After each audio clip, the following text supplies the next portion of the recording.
buenas noches, bienvenidos al tiempo de entrevista aquí en Mírame Televisión en Canarias al Día. Hoy nos acompaña el vicepresidente primero del Cabildo de Tenerife, Enrique Arriaga, con el que tenemos muchísimos asuntos que comentar en esta entrevista. Enrique, muy buenas noches, gracias por estar en esta mesa. Muy buenas noches, gracias por invitarme. Hay muchos asuntos de actualidad, como digo, pero el primero nos lleva a seguir hablando de ese acuerdo entre Coalición Canaria y el Partido Socialista en los presupuestos generales del Estado para conseguir la gratuidad del transporte público en Canarias. ¿Cuál es su opinión sobre este acuerdo?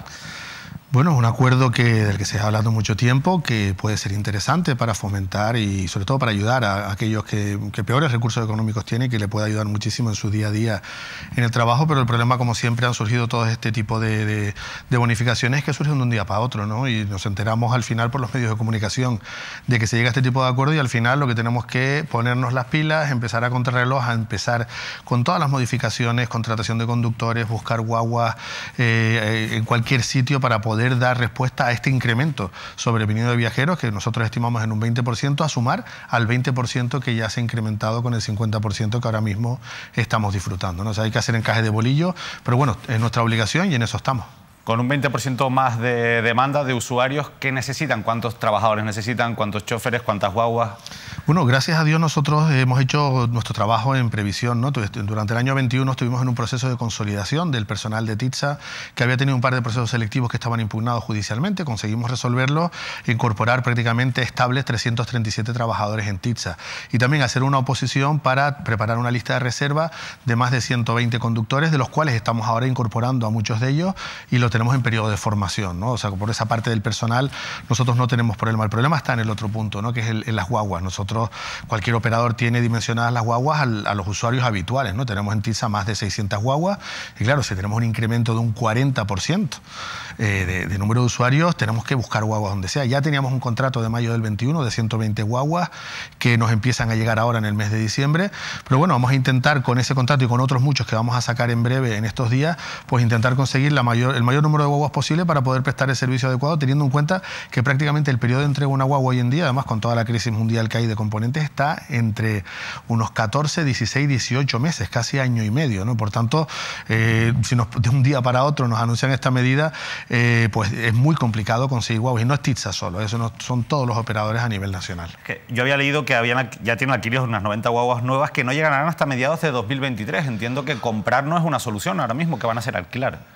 No, vamos a alquilar por un lado unas 20 guaguas en un contrato de emergencia, pero con ese contrato que teníamos del año 21 eran 120 guaguas que llegan a razón de 30 guaguas por trimestre. Ahora en diciembre llegarán unas 30 guaguas, en este caso van dirigidas al urbano de Santa Cruz y todo cada 3 meses llegará, bueno, prácticamente a 10 guaguas al mes, pues iremos incrementando ese número de guaguas. El problema que tenemos también es que tenemos un contrato de renting de guaguas antiguas que tenemos que empezar también a devolver, con lo cual al final hemos tenido que prorrogar esos contratos para no empezar a devolver esas guaguas, porque ahora mismo necesitamos, como agua de mayo, el mínimo vehículo disponible para poder prestar el servicio. Como digo, vamos a sacar también contratos muy importantes de casi 100, 200 guaguas para el año 24 y para el año 25, pero el problema ahora lo centramos en tener los recursos disponibles para buscar la forma de priorizarlos en aquellas rutas en las que vaya a haber mayor demanda y haya más necesidades de guagua. Pero entiendo que esa compra se ha hecho en base a una necesidad que tienen. Por tanto, hasta mediados del próximo año vamos a ir arrastrando problemas provocados por este acuerdo y por el aumento de la demanda. Bueno, probablemente sí. Esa petición de guagua no era con la previsión de la gratuidad, o del 50%. Van a necesitar más todavía. Efectivamente, por eso estoy hablando de que casi vamos a tener que necesitar unas 300 guaguas para sustituir las que hay que devolver, más las nuevas que son necesarias. Digo, este contrato era previo a empezar con los descuentos y con las bonificaciones y nos viene en muy buen momento porque significa que ya vamos a empezar a recibir guaguas, pero repito, aún así van a ser insuficientes y tenemos que seguir adquiriendo guaguas. ¿Por qué no ha habido mayor planificación con esto? Al final ustedes gobiernan con el Partido Socialista. Hombre, al final no debería haber habido una mayor comunicación, una mejor planificación de algo tan importante como es establecer la gratuidad del servicio público. Sería lo lógico. Nosotros también nos enteramos del 50% de la bonificación justo un mes antes, en el mes de agosto. En pleno mes de agosto nos enteramos de la bonificación en el último trimestre de este año, y ahora nos enteramos pues prácticamente con un mes de antelación también de la gratuidad del transporte público.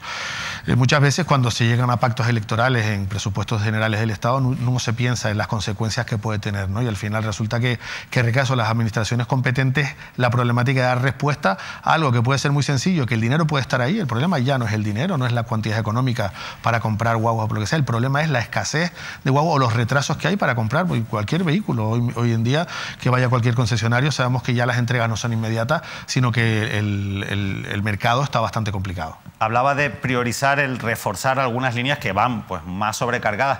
La verdad es que podríamos poner varios ejemplos, pero hay uno que insistentemente, personalmente yo veo en Twitter todas las mañanas, y es el caso de la 122 de Candelaria. Tenemos algunas imágenes, la que recorre también la zona del Valle de Guima, a ver si las vemos, porque al final muestran las imágenes de una guagua que prácticamente todas las mañanas en hora punta pues va completamente abarrotada.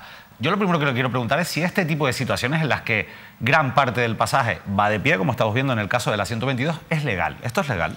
Sí, es legal. Depende de la ficha técnica de cada vehículo. Hay 3 categorías de guaguas de transporte público.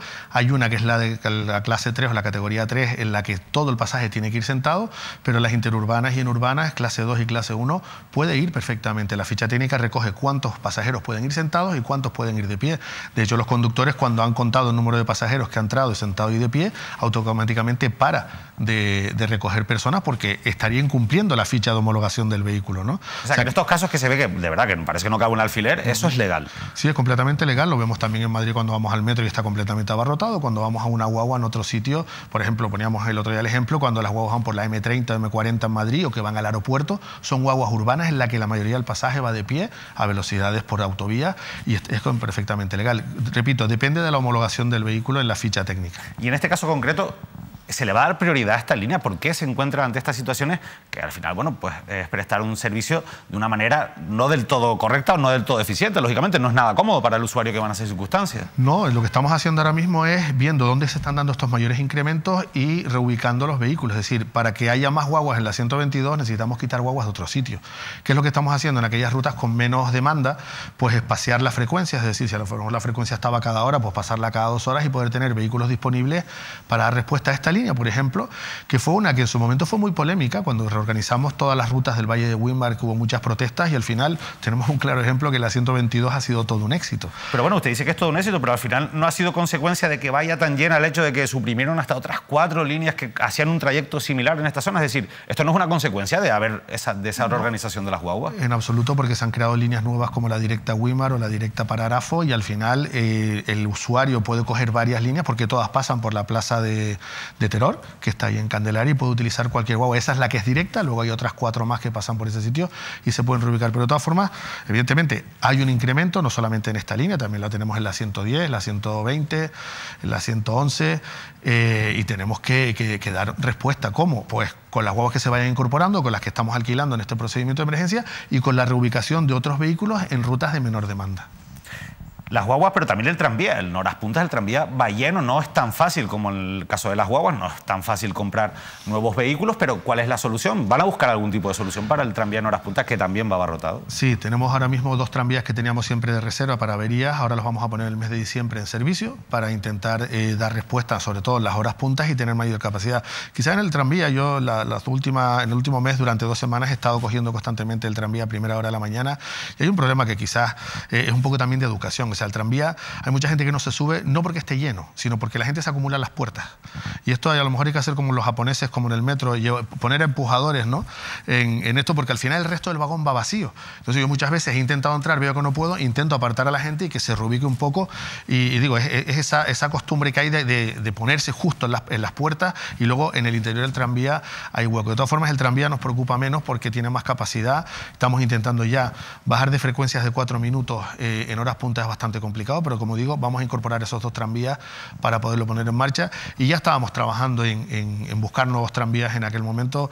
El tranvía es mucho más complicado que una fabricación de un tranvía, estamos hablando casi de 2-3 años y es bastante complejo, pero también estamos ya trabajando en ese proceso. Estoy convencido de que probablemente haya una falta de educación, pero ya le digo yo que soy usuario y lo cojo todas las mañanas, que los tranvías que salen de las 7 y las 8 de la mañana al menos desde La Laguna hacia Santa Cruz siempre se llenan y no es por mala educación, se llenan los pasillos, se llena el tranvía. Yo en un mes he visto ya 2 personas desmayarse por lo abarrotados que van los tranvías y sinceramente creo que ahí no es un problema de educación, sino de que hay que poner una solución Y usted me está diciendo ahora que van a intentar incorporar 2 nuevos tranvías. ¿Esto qué supone? ¿Bajar las frecuencias?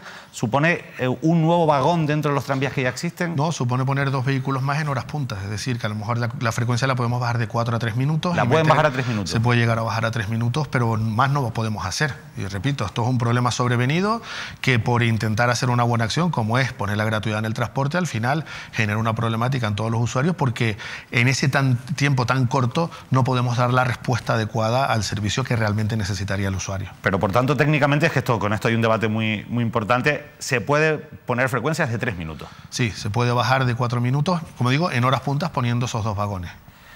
Esos 2 vehículos enteros, son 2 tranvías enteros. Al final, la verdad es que hablar de toda esta gratuidad del transporte público nos lleva a hablar del problema de la movilidad en la isla de Tenerife. Yo quería compartir con usted un titular que en su momento pues generó mucha polémica recientemente. Además, eran unas declaraciones suyas, me gustaría que me las explicara. Este titular del periódico El Día, donde se habla, se asume que los tinerfeños tendrán que aguantar las colas en la autopista del norte hasta 2028. Hablaba usted en este caso de 2 proyectos que dependen del Gobierno de Canarias, no directamente del Cabildo de Tenerife, y un poco parecía una situación de resignación, Enrique. ¿Realmente esto es así? ¿Hasta 2028 no se van a solucionar las colas de la autopista del norte en la isla de Tenerife? Vamos a ver, las declaraciones que hice realmente son parecidas a lo que dice el titular, pero no eran exactamente así. Se hablaba de la TF5, del tercer carril de la TF5, y para poner el carril bus bajo en la TF5. No es que sea una resignación, es que los plazos son ineludibles. Yo ahí, por mucho que quisiera animar a los usuarios, el tercer carril de la TF5 no va a estar disponible hasta esa fecha aproximadamente. Y es muy sencillo. Ahora mismo está el proyecto en redacción, que no estaba en redacción, empezó a redactarse, a licitarse en el 2019. Cuando finalice finales del 22, principios del 23 ese proyecto, tendrán que empezarse informes sectoriales y expropiaciones. Pongamos que con mucha suerte durante el 24 se licita la obra y se adjudica, y es una obra de 4 años mínimo, con lo cual nos vamos al 25, 26, 27 y 28. Eso no significa que hasta el 28 no haya soluciones a las colas. Claro que las hay. Hay muchas obras que están ahora mismo en marcha y que cuando entren en servicio van a ir poco a poco haciendo que fluya el tráfico o la movilidad entre diferentes puntos. Por ejemplo, la obra de los túneles de Erjos va a ayudar también a que haya una redistribución del flujo hacia el norte y hacia la zona turística. Cuando entre en funcionamiento la obra del Padre Anchieta también ayudará, la obra de Chafiras Oroteanda, y todo el resto de obras pequeñas que se vayan haciendo podrán ir dando pequeñas soluciones, porque al final, en un momento determinado, meter 1000 coches más o menos o quitar 1000 coches en una autopista como la del norte significa que se colapse o que fluya. Pero que fluya despacio, pero por lo menos fluye. Meter 1000 coches más significa un colapso. Y ahí entran otras medidas provisionales como son, por un lado, la universidad, que es un punto en el que tenemos siempre muchísimos roces con la Universidad de La Laguna, porque el que retrasa simplemente 1 hora el inicio de las clases, estamos hablando de 22.000 alumnos. La universidad ya ha dicho que no lo va a hacer. Pues ese es un gran problema, porque si simplemente se retrasa, y todos lo sabemos, cuando la universidad está de vacaciones se nota en la TF5 la movilidad, y se nota que fluye mucho más el tráfico. Y no solamente eso, sino también los 2 ayuntamientos, Santa Cruz y La Laguna, con sus planes de movilidad sostenible que tienen que poner en marcha, tienen que empezar con las restricciones a los aparcamientos en las grandes ciudades, como se hace en toda Europa, precisamente para no facilitar el uso del vehículo privado y que se deje en intercambiadores o que se deje en origen y que se utilice el transporte público. Si esas 2 partes no se ponen de acuerdo, al final, por mucho que hagamos más carreteras, por mucho que hagamos más vías, si al final yo llego con mi coche y puedo aparcar en cualquier sitio de Santa Cruz, voy a seguir usando el coche privado, ¿no? Y eso es una medida que yo puedo entender que es impopular, y más ahora de cara a las elecciones. No creo que haya ningún alcalde que se le ocurra poner zona azul o zona verde en Santa Cruz o en La Laguna, pero es que es necesario. O sea, son muchos puntos los que tienen que adoptar y todos tienen que poner de la mano. Y incluso la universidad, en el año 2020, retomamos un viejo proyecto que estaba de regular los parkings de la universidad, que son varios parkings en los diferentes campus que tiene la universidad, para hacer un sistema electrónico de control para que pudieran aparcar en esos parkings solamente vehículos bajos, es decir, con 2 o más personas. Le trasladamos el proyecto a la universidad, le pusimos una partida presupuestaria de medio millón de euros para que lo ejecutara, y al final la universidad no lo llevó a cabo, perdimos esa partida, con lo cual yo creo que aquí tenemos todos que arrimar el hombro. Yo creo que la universidad tiene su parte muy importante, los ayuntamientos también, y el resto, como digo, Gobierno de Canarias y Cabildo, pues también con las infraestructuras y el transporte público. Antes hablaba de que se había aprobado ahora la redacción del proyecto del tercer carril, si no me equivoco, de la autopista. Se está redactando el proyecto, se está finalizando ya casi el proyecto del tercer carril entre Los Rodeos y La Orotava. Esto no se tenía que haber dicho antes, teniendo en cuenta que estamos en 2023, la legislatura son 4 años, no sé, ¿no se ha tardado un con este Hombre, asunto? se sacó la licitación en el año 2019, hubo un recurso que se impugnó la adjudicación de la redacción, que eran 2 años de redacción de ese proyecto, y hasta que no se resolvió en el Tribunal de Contratos de la Comunidad Autónoma no se pudo adjudicar y iniciarse esa obra, ¿no? Pero no es del 2019, esa obra está contemplada en el año 2006 en el Petiosban y en el 2005 en el PIOT. Desde el 2005 hasta ahora se podía haber hecho. Y es una obra bastante compleja porque no solamente es la obra en sí, sino la cantidad de expropiaciones que hay que llevar a cabo para poder ampliar ese carril de la autopista del norte, que todos sabemos que hay una presión de viviendas muy fuerte en lo que son los márgenes de esa autopista. Va a ser una obra compleja, pero que al final es necesaria, ¿no? Es una obra, dicen ustedes que es necesaria, pero claro, yo voy a insistir en eso. Al final, eso demuestra un poco lo complicado que son este tipo de adjudicaciones. Estamos hablando de la redacción del proyecto y ha habido un recurso. Imagínense cuando comiencen las obras, todas esas expropiaciones, todo lo que se pueda abrir dentro de la vía judicial, y vemos lo que está ocurriendo con la pasarela del Padre Ancheta. Al final, lo de 2028 no es hasta optimista esa fecha. No, antes entrarán en vigor, en funcionamiento y en servicio muchas obras. Chafiras-Oroteanda como un ejemplo importante. Sí, pero en el norte. En el norte tendremos el cierre del anillo insular o la parte de Santiago del Tey y del Tanque.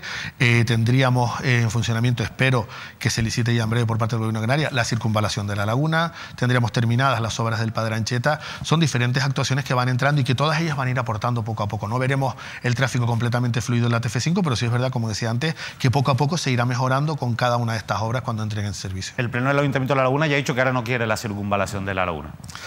Ese es el problema que nos ha llevado a esta situación. Es el problema tan grave que tenemos en Tenerife, es decir, después de llegar a una situación de colapso, que ahora yo puedo entender la postura de Si Podemos o de Podemos en el Ayuntamiento de La Laguna, que ellos se oponen absolutamente a cualquier infraestructura pública prácticamente, ¿no? Sea carretera, sea trenes, sea tranvía, lo que sea. Pero lo que sí que no entiendo es la irresponsabilidad de Coalición Canaria en este aspecto. Son ellos los que hicieron los planes del 2005 y 2006, son los que tenían la solución, son los que tenían durante todos estos años, décadas, el que tenían que haberlo puesto en marcha, y ahora que está el proyecto terminado, que está en fase de licitación para empezar a dar una solución a estos problemas tan graves, ahora decimos que no. ¿Qué vamos a seguir paralizando la isla más como con otros proyectos? Eso es lo que no tiene sentido. En islas como Gran Canaria todos se ponen de acuerdo para desarrollar las infraestructuras. Tiene las mejores infraestructuras.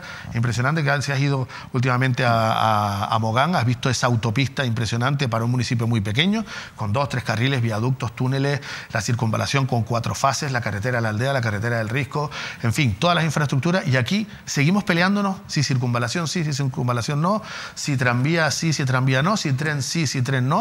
Así nos va. Así nos va, pero fíjese, antes nombraba, yo es que va diciendo, le agradezco porque está dando muchos datos en las respuestas y a mí eso me hace que me surjan preguntas. Y hablaba usted del cierre del anillo insular, bueno, en este caso del túnel de Erjos, pero y el tramo, quizás el más complicado sin duda, entre Los Realejos y Cod, ¿qué va a pasar con ese tramo? Porque al final, donde más población se encuentra concentrada en el norte es en la zona de la Hortada Puerto La Cruz. Bueno, el cierre del anillo insular no es solamente ese tramo, siempre se ha llamado como cierre insular. Son, podríamos decir, 4 o 5 tramos más, ¿no? Está San Juan de la Rambla y Cod, que ya está redactado también el proyecto y probablemente salga a licitación ya la obra en breve por parte del Gobierno de Canarias. Está Los Realejos, San Juan de la Rambla. Nosotros tuvimos en el año 2021 una reunión con el Gobierno de Canarias y los 2 ayuntamientos implicados, San Juan de la Rambla y Los Realejos, con sus alcaldes, para que por parte del Gobierno de Canarias se hiciera un estudio de alternativas precisamente para evitar el problema ambiental que hay con la carretera actual, ¿no? Que está en la zona de la Red Natura 2000 con la zona de Tigaiga y Barranco de Ruiz, y proponíamos una solución que era, pues, a través de túneles y viaductos, evitar el poder afectar esa zona y poder hacer una obra que puede ser un poco más cara, pero es mucho más fácil, más recta de hacer y con menos impacto ambiental. Quedamos en que el Gobierno de Canarias elaborase ese estudio de alternativas, todavía no nos lo ha entregado, pero sí que es verdad que por parte del Cabildo se inició se hizo esa iniciativa para ponerla en marcha. Y luego nos quedan los otros 2 tramos, que es la circunvalación de la laguna y la vía exterior.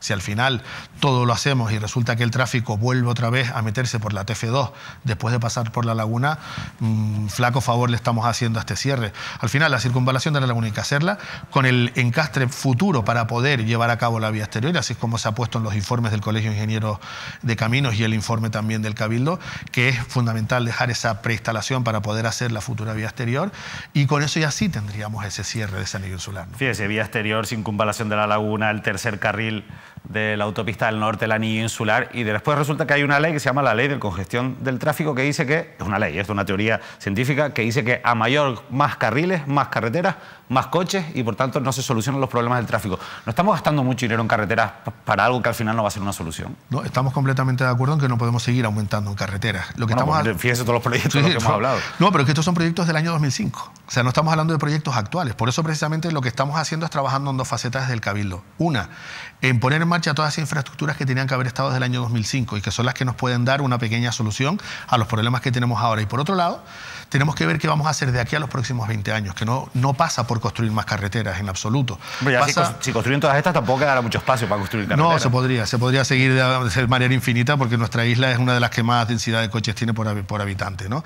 Y también de la que más espacio protegido. Y de la que más espacio protegido, tenemos casi un 50% de espacio protegido. Pero está la otra parte, que es el plan de movilidad sostenible de nuestra isla, que ahí realmente lo que hay que hacer es apostar por el transporte guiado, por el transporte público. ¿Cómo?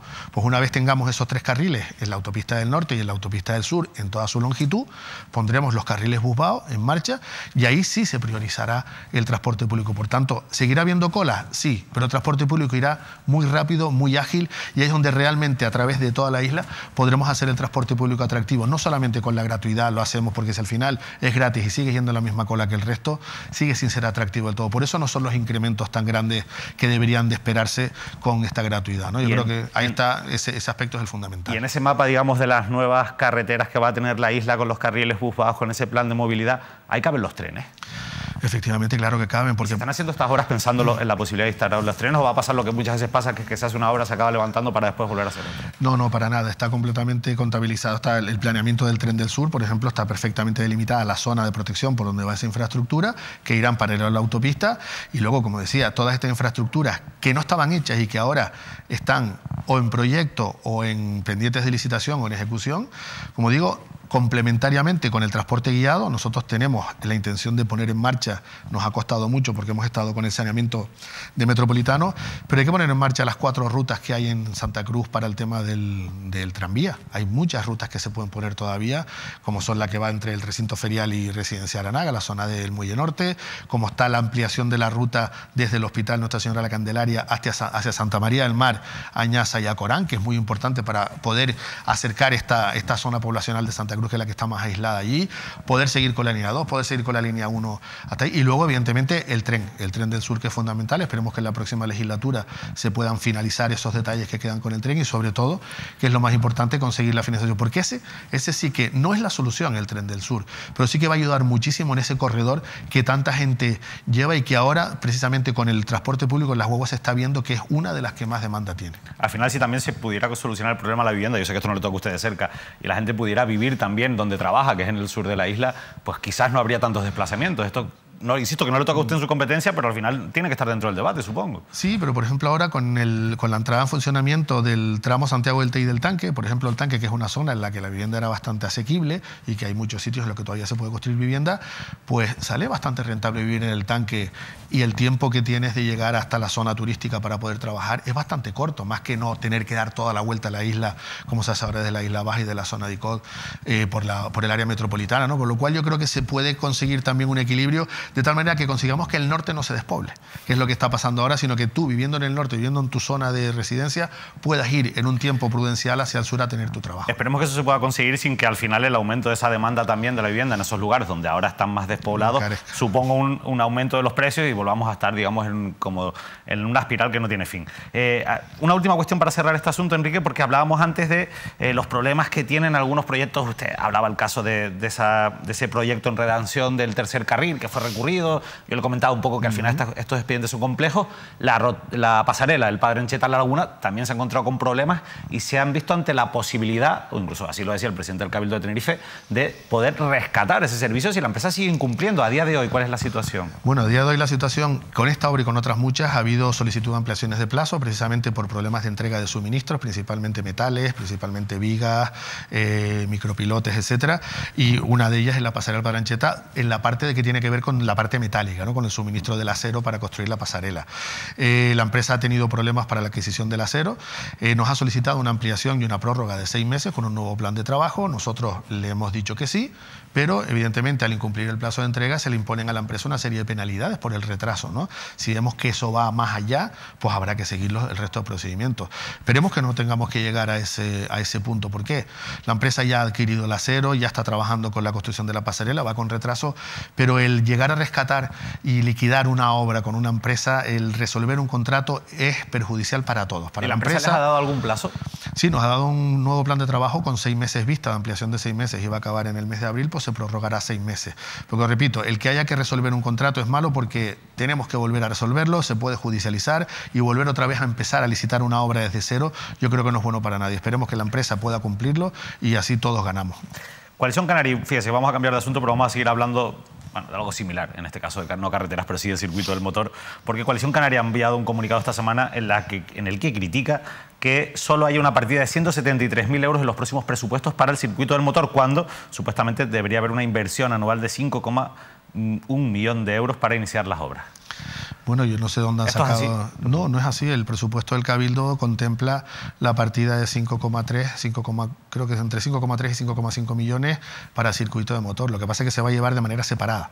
Se va a llevar en una enmienda de manera separada, precisamente para que la votación de esa enmienda retrate quién apoya y quién no apoya el circuito del motor y no meterla en medio de todo el bloque de presupuestos. La partida está, así como otras muchas partidas que se ha dicho que no existen en el presupuesto del Cabildo, pero es el día 16 de diciembre cuando se lleva al debate de presupuestos y la votación en el 16 de diciembre en el Cabildo de Tenerife, donde se va a ver que realmente esa partida sí existe, porque de hecho nosotros tenemos la intención de sacar la licitación ya de las obras que se han retrasado. Eso le iba a preguntar, ¿cuándo va a salir la licitación? Pues esa licitación, nuestra intención es que salga y sea publicada antes de final de este año. Ha habido una serie de retrasos por trámites administrativos internos, precisamente porque queremos que el expediente esté lo más completo posible. Que ¿Ustedes querían empezar en 2022 las obras? Queríamos empezar, pero al final, como digo, se ha retrasado. Preferimos ir un poco más lento, pero teniendo el expediente bien garantizado de que no se incumple ningún procedimiento, ni falta ningún papel, ni ningún documento. En eso hemos estado trabajando, pero ya estamos en disposición. De hecho, mañana entran los pliegos en la Secretaría y en la intervención del Cabildo para ser informados y en cuanto tengan el informe de la Secretaría y la intervención, poder sacar la licitación. Esperemos que sea antes de final de este año. Lo que tengo perfectamente claro es que las obras del circuito van a empezar en 2023 con toda seguridad. ¿Usted está seguro de eso? Esperemos que no haya nuevos retrasos. Ya digo que en principio ustedes querían empezar en 2022, eso ya no va a poder ser. Pero ¿por qué un circuito del motor financiado con dinero público? Bueno, porque igual que cualquier otra infraestructura deportiva que se financia con dinero público, el circuito también. Estamos ahora mismo construyendo una gran instalación en el Puerto de la Cruz, la piscina del Puerto de la Cruz, el Centro Insular de Deportes Acuáticos, que tiene un coste de unos 15 millones de euros.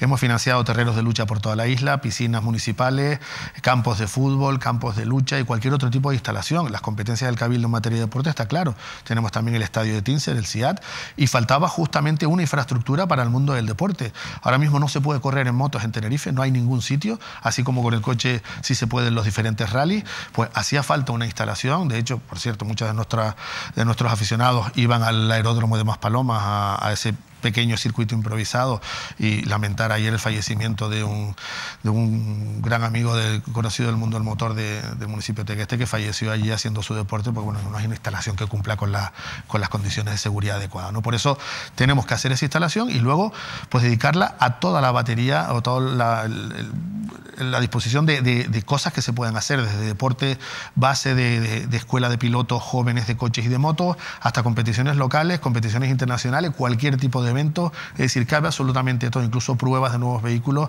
que al final generan economía y hacen que ese circuito sea rentable. Generan economía. ¿Ustedes creen que este circuito va a ser rentable? Si es así, ¿por qué no ha habido ninguna empresa privada interesada? Bueno, hubo ya esa intención cuando se sacó en el caso de Onda Rosa en el 2016, y al final fue un fracaso. ¿Un fracaso por qué? Porque, a ver, es una instalación que tiene que ser pública, es una infraestructura deportiva, igual que lo es el pabellón Santiago Martín o el estadio Leodoro Rodríguez López. Es una instalación que tiene que construirse con las garantías adecuadas y luego en un futuro se puede ver si la gestión se le puede ceder a un tercero para que lo explote. En el caso nuestro, nuestra idea es que lo gestione IDECO, igual que hace IDECO con el resto de instalaciones deportivas del Cabildo, y luego ya se vería.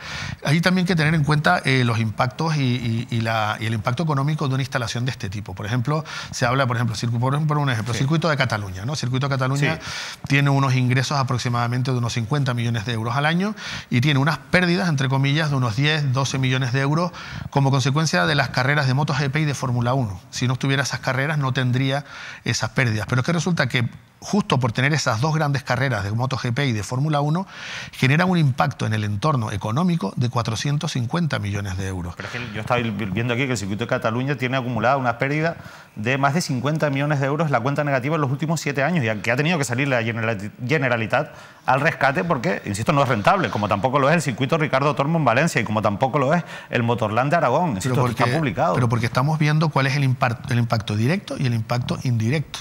Es lo mismo que aquí, cualquier tema que hagamos de las infraestructuras turísticas se van a beneficiar muchísimas empresas, hoteles, restauración, etcétera. Esto es lo mismo, es decir, hay unos costes directos de esa instalación y con esos 10 millones de pérdida o 12 millones de pérdida que tiene Cataluña, genera en el entorno de Barcelona, en el entorno del circuito, repito, 450 millones de euros de economía. Entonces ustedes se van a gastar 60 millones para construirlo, más todo lo que habrá que poner después para rescatarlo de esas pérdidas, de esas posibles pérdidas. Vuelvo a repetir, las pérdidas en estos circuitos la tienen con las grandes competiciones. Nosotros no tenemos intención inicialmente, aunque el circuito estará preparado, no tenemos esa intención de hacerlo. Pero también hay que ver esas pérdidas, entre comillas, como una inversión de generación de economía para la isla. Es como la promoción turística, nos gastamos 30, 40 millones de euros al año en hacer promoción de Islas Canarias, de Tenerife, del destino, y al final ese gasto revierte después en el turismo que viene a la isla y en todos esa inversión que no va al gobierno de Canarias, sino va realmente a todo el sector económico que depende del turismo. ¿Usted cree que vendrían usuarios de ese circuito del motor, teniendo en cuenta que somos islas, que estamos en el medio del Atlántico, cuando ya hay circuitos en la península que están en el continente europeo mucho más cercanos y mucho más accesibles? Insisto, ¿tienen pérdidas? Bueno, pues sí, lo hemos hablado con diferentes promotores y organizadores de pruebas, y Tenerife es un sitio muy atractivo precisamente por dos cosas. Está muy cerca para poder traer todo lo que son los trailers y todo el equipamiento. Estamos a un día y pico en barco desde Cádiz, desde Huelva, y luego la climatología fundamental. Ahora mismo, en los meses de invierno, que es cuando se hacen las pruebas y los test de las diferentes escuderías, se están yendo prácticamente, ni siquiera en Barcelona, porque suele haber frío y suele haber mucha lluvia, se están yendo a Bahrein. Es mucho más barato venir a Tenerife que no irse al Golfo Pérsico. Y ahí también la climatología es mucho más variable. Y luego, repito, tiene muchos más atractivos nuestra isla para poder acoger ese turismo que tiene que ver con los motores, con el mundo del motor, que vemos con cualquier gran premio, tenemos 100.000 espectadores. Y no son locales, sino vienen muchísimos de fuera. Pero usted dice que renuncian a los grandes premios. No, bueno, no estamos hablando de solamente Fórmula 1 y MotoGP, tenemos Superbike, tenemos Copa GT, hay muchísimas categorías, Fórmula eléctrica, también categorías de resistencia, en fin, hay muchísimas competiciones que se pueden implantar aquí y que pueden generar riqueza. El estudio de viabilidad económica está fuera de toda duda. ¿Hay un estudio de viabilidad económica? Sí, hay un estudio. ¿De dónde se puede consultar? Porque se le ha criticado porque no se haya hecho público. No, hay varios, y precisamente como ha habido tanta modificación y sobre todo después de la pandemia ha cambiado el sector, hemos encargado un tercer estudio de viabilidad económica, pero en este caso está claro. ¿Por qué? Porque... O sea, hay dos y han encargado un tercero. Hemos encargado un tercero, pero tampoco nos preocupa, y repito el porqué. Hombre, a lo mejor de cara a la transparencia se interesa, ¿no? El estadio Leodoro Rodríguez López no es rentable. El estadio de Tíncer no es rentable. El pabellón Santiago Martín no es rentable. Cualquier infraestructura deportiva gestionada por el gobierno de Canarias, Cabildo o Ayuntamiento, no es rentable. Es una infraestructura como un aeropuerto. Se pone al servicio de la ciudadanía para prestar un servicio. En el caso del circuito es lo mismo. Ahora lo que intentamos es que la cuenta de resultados de esa explotación sea lo más equiparable posible, ¿no? Lo más equilibrada posible. Muchas veces, por ejemplo, con las grandes instalaciones en las que hay muchísimos clubes, pues prácticamente no pagan absolutamente nada por la utilización de las instalaciones y el mantenimiento prácticamente va contra las cuentas del Cabildo. Pero entiendo que, hablando de gestión directa, esos estudios de viabilidad vienen a decir que no es rentable el circuito del motor. No, vienen a decir que compensando, tal y como vamos a sacar la gestión, lo que pasa es que quizá me estoy adelantando, con las dos fases que tiene el circuito del motor se sale rentable, y explico el que son las dos fases. Por un lado está lo que es el circuito del motor, pero dentro de lo que es el planeamiento del circuito del motor hay una parte en la zona superior que es un polígono industrial. Es un polígono industrial relacionado con el mundo del motor. Los beneficios de ese polígono industrial son los que van a compensar las posibles pérdidas que pueda tener la explotación del circuito, de tal manera que se va a vender todo como una unidad de explotación, de tal manera que esa unidad de explotación tenga una cuenta positiva. Decía TAN en julio que la declaración de impacto ambiental del proyecto está caducada. ¿Sobre esto qué tienen que decir? que no, que están perfectamente en vigor. Está en vigor. Vamos a hablar de los últimos minutos que nos quedan de Tenerife en Marcha, Enrique, porque al final ustedes han presentado esta plataforma, este proyecto que hablan de, bueno, a tender puentes, digamos, ¿no?, de comunicación con la ciudadanía. ¿Esto es un proyecto político? ¿Esta es la nueva marca política de Enrique Arriaga para las próximas elecciones? ¿O qué es Tenerife en Marcha? Bueno, Tenerife en Marcha es una iniciativa que hemos querido poner en marcha precisamente para captar las inquietudes, las necesidades y todas aquellas inquietudes o denuncias que pueda tener la ciudadanía de Tenerife, ¿no?, la sociedad civil en su conjunto. ¿Y por qué lo hemos hecho así? Hombre, porque creemos que hay muchísimas cosas que yo creo que se han hecho mal durante mucho tiempo con muchísimos gobiernos, ¿no? Y es que Tenerife se ha quedado atrás. Tenerife se ha quedado atrás claramente, lo estamos hablando ahora con las infraestructuras. Esto no se trata de hacer un pleito insular, ni se trata de hacer un pleito con las islas menores, pero es verdad que la inversión por habitante en Tenerife en el nuevo presupuesto, en el 2023, es 14 veces inferior a la inversión por habitante en El Hierro. Estamos hablando de 3.500 euros a 290 euros, pero esto viene de muy atrás. Y luego vienen las inversiones que se han hecho por parte del Gobierno canario en infraestructuras fundamentales. Tenemos hospitales en todas las islas, tenemos infraestructuras de carreteras en todas las islas y en Tenerife seguimos estando con el Hospital del Norte a medias, con el Hospital del Sur a medias, sin ninguna infraestructura de carretera. Y claro, lo único que nosotros reclamamos en este caso es igualdad y justicia para Tenerife. ¿Por qué? Porque ahora es el momento en el que hay que invertir muchísimo dinero del presupuesto del Gobierno de Canarias en Tenerife, porque en los 10 años, 15 años no se ha hecho nada. En Las Palmas se construyó el Hospital Dr. Negrín, aquí no se construyó el del Norte y el del Sur.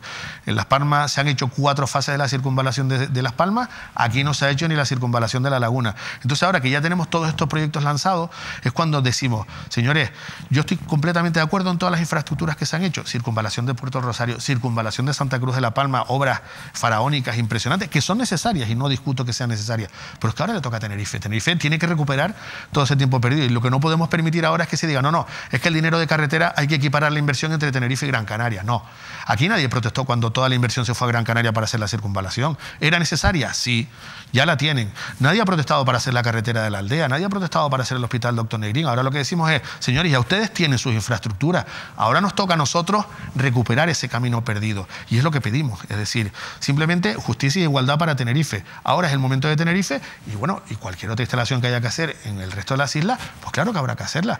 Lo que pasa es que nosotros llevamos muchos años de retraso y tenemos que ponernos al nivel del resto de las islas. ¿Y es un proyecto político o no?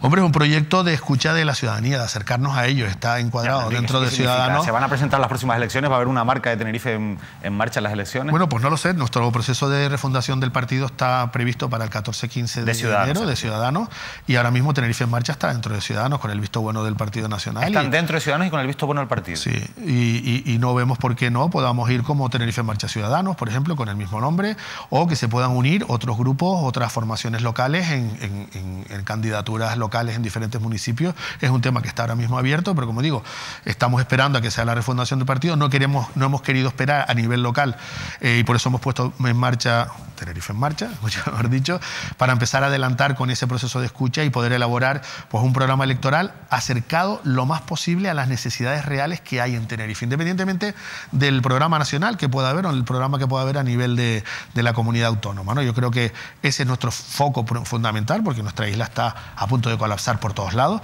y no podemos permitirlo. Por eso digo, ya veremos de aquí en adelante, de aquí a que lleguen las elecciones, cómo se confluye, con qué nombre exactamente, porque tampoco sabemos si el nombre del partido va a seguir siendo Ciudadanos, si será Liberales y cómo sale esa parte después del proceso de refundación. Bueno, la verdad es que les queda por delante un proceso importante que, como dice usted, al final en enero tenemos un poco de dudas de cuál va a ser el futuro de Ciudadanos y entiendo que a partir de ahí también sabremos algo más de cuál va a ser el futuro de Tenerife en Marcha y sobre todo ese proceso de escucha que ustedes aseguran que han puesto en marcha.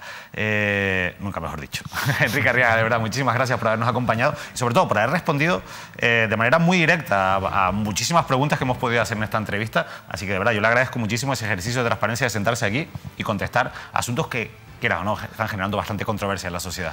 Yo creo que la información es importante y que todos, a veces se habla mucho y hay mucha gente que habla sin saber realmente de lo que está hablando. Yo creo que la información directa y precisa, yo creo que es fundamental hoy en día para, por ejemplo, informar como están haciendo ustedes en este programa y tener a la sociedad lo mejor informada posible. Pues Enrique Arriaga, de verdad, muchísimas gracias. El vicepresidente del Cabildo de Tenerife ha estado aquí hoy, como han visto, contestando a muchísimos asuntos de actualidad. Nosotros hacemos las preguntas, los invitados hacen, en este caso nos dan las respuestas y ustedes, pues lógicamente sacan sus opiniones con lo que aquí escuchan. Que pasen una feliz noche, les dejo ya con toda la programación deportiva de Mírame Sport y nosotros volvemos mañana, no lo olviden, con la tertulia a las 9 aquí de Canarias al Día con nuestro director, con Manuel Artiles y con nuestro compañero Óscar Martín. Que pasen una feliz noche.